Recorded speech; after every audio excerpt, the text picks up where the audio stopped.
다음해 3월 개최되는 월드 베이스볼 클래식 WBC에서 코리안 몬스터 류현진 38 하나 이글스의 강력한 투구가 기대된다. 또한 전 시즌 프로야구를 주름잡은 김도영 22 기아 타이거즈의 장타도 눈여겨볼 만하다. KBO는 오는 1월 사이판에서 열리는 전지훈련 29인 명단 투수 16명 야수 13명을 3일 공개하였다. 이번 명단에는 국내 리그 선수 29명이 포함되었다. 투수 부문에는 고영표 34 KT 위즈와 원태인 25 삼성 라이온즈, 김태견 20 두산 베어스 등이 선발되었고 야수진에는 송성문 29 키움 히어로즈과 김주원 23 NC 다이노스 등이 이름을 올렸다. 금년 정규리그 우승팀인 LG 트윈스에서는 박혜민 35과 박동원 35, 신민재 29, 손주영 27 등 총 8명으로 가장 많았고 롯데 자이언츠는 단 한 명의 대표 선수도 배출하지 못했다. 최연장 선수는 1984년생의 노경은 41 SSG 랜더스 투수이다. 새롭게 합류한 멤버 중 류현진과 김도영의 이름이 주목된다. 지난달 평가전에는 포함되지 않았던 두 선수는 1월 사입한 캠프를 통해 WBC 참가 자격을 얻기 위해 도전할 예정이다. 이날 연락을 취한 류지연 54 대표팀 감독은 류현진은 올해 성적도 준수했고 구위 또한 괜찮았다. 무엇보다 메이저리그, MLB와 다채로운 국제전에서 쌓은 풍부한 경험을 가진 선수라서 선발하는 데 주저함이 없었다고 전했다. 한국을 대표하는 에이스 류현진은 이번 시즌 26경기 출전에 9승 7패, 평균 자책점 3.23을 기록했다. 수치만 보면 대표팀 선발 1순위로 평가받기 어렵지만 그는 안정된 마운드 운영으로 초반 경기 흐름을 주도할 능력이 있다는 평을 듣는다.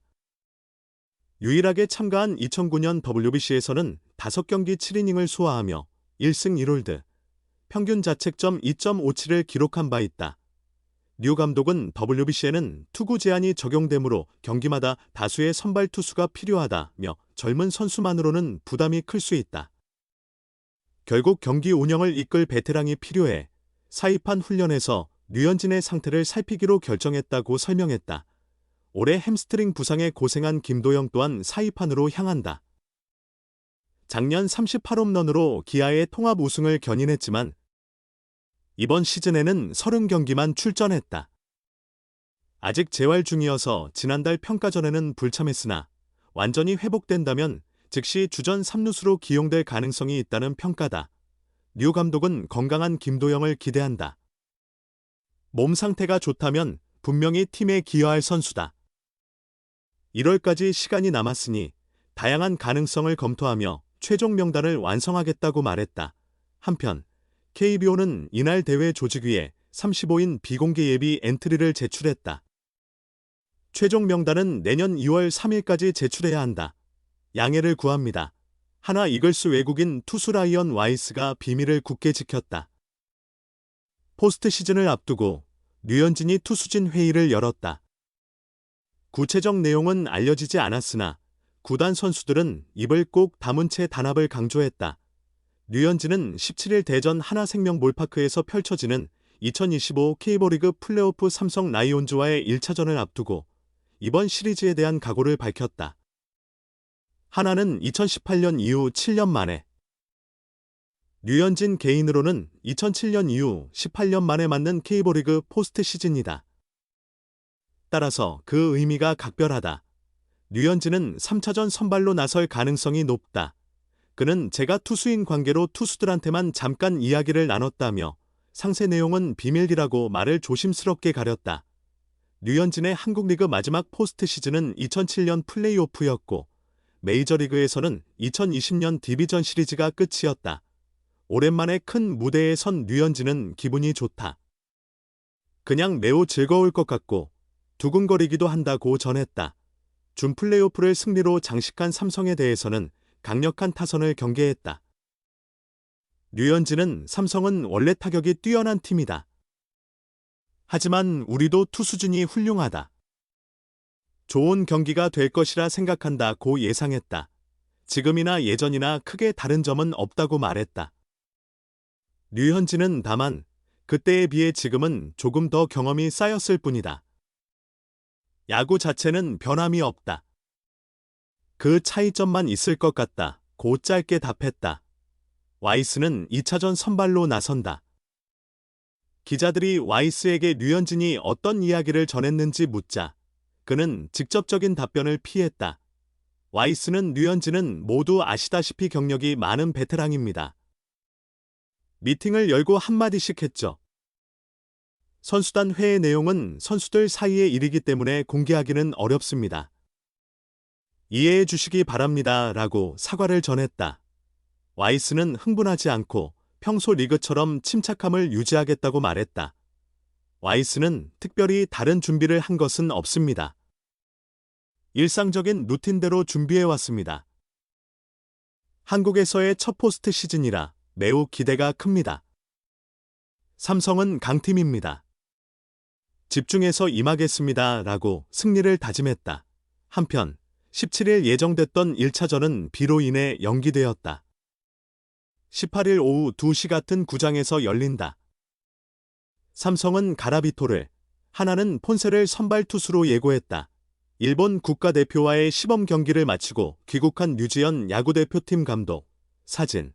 이 경험 많은 투수들의 차기 월드 베이스볼 클래식, WBC 참가 가능성을 언급하였다. 류지연 감독은 17일 김포국제공항 도착장에서 가진 브리핑에서 이번 평가전에 참가한 일부 선수와 추후 합류할 선수가 잘 어우러진다면 더욱 완성도 높은 팀을 구성할 수 있을 것 같다고 말하며 이번 경기를 통해 선발 기준에 대한 확신이 더욱 커졌다고 평가했다. 또한 이번 평가전에서는 생소한 공인구, 스트라이크 존, 도쿄돔 경기장, 한일전의 부담감에 영향을 받은 선수들이 있었다며 그럼에도 이러한 조건에서 자신의 실력을 발휘한 선수들이 있었고 베테랑 선수들과 조화를 이룰 경우 더욱 견고한 투수진이 될 것이라고 믿는다고 덧붙였다. 야구대표팀은 지난 15일부터 16일까지 일본 도쿄돔에서 진행된 일본과의 평가전 2경기에서 총 21개의 사사구를 허용하며 투수진이 어려움을 겪었다. 에이베스에 익숙한 젊은 투수들은 주심별로 다른 스트라이크 존에 적응하지 못했고 국제대회의 압박감을 극복하지 못했다. 이는 내년 3월 본 대회까지 국가대표팀이 해결해야 할 과제이다. 류 감독은 내년 1월 전지훈련에는 베테랑 선수들을 포함시키려고 준비 중이다라고 말하며 이번 평가전은 이를 명확히 확인할 수 있는 자리였다고 답변했다. 우리의 최종 목표는 WBC 본선이라고 밝힌 류 감독은 이번 평가전에서 많은 것을 경험했기에 대회가 열리는 3월에는 더욱 여유롭게 경기를 펼칠 수 있을 것이라고 전망했다. KBO는 이달 말 전력강화위원회 회의를 열어 이번 평가전 결과를 심도 있게 분석할 예정이다. 내년 1월에는 국가대표 선수를 재선발하여 미국 사이판에서 합숙훈련을 실시한다. 류현진, 한화 등 국제전 경험이 풍부한 베테랑, 투수들의 합류가 예상된다. 오늘 소식 잘 보셨나요? WBC를 향한 대표팀의 준비가 점점 구체화되면서 기대감도 높아지고 있습니다. 류현진의 노련함, 김도영의 파워가 다시 한번 빛날 수 있을지. 앞으로의 이야기가 정말 궁금해지네요. 시청해주신 모든 분들께 진심으로 감사드립니다. 영상이 도움이 되셨다면 좋아요와 구독 부탁드리고 여러분의 의견도 댓글로 자유롭게 남겨주세요. 그럼 다음 영상에서 다시 찾아뵙겠습니다.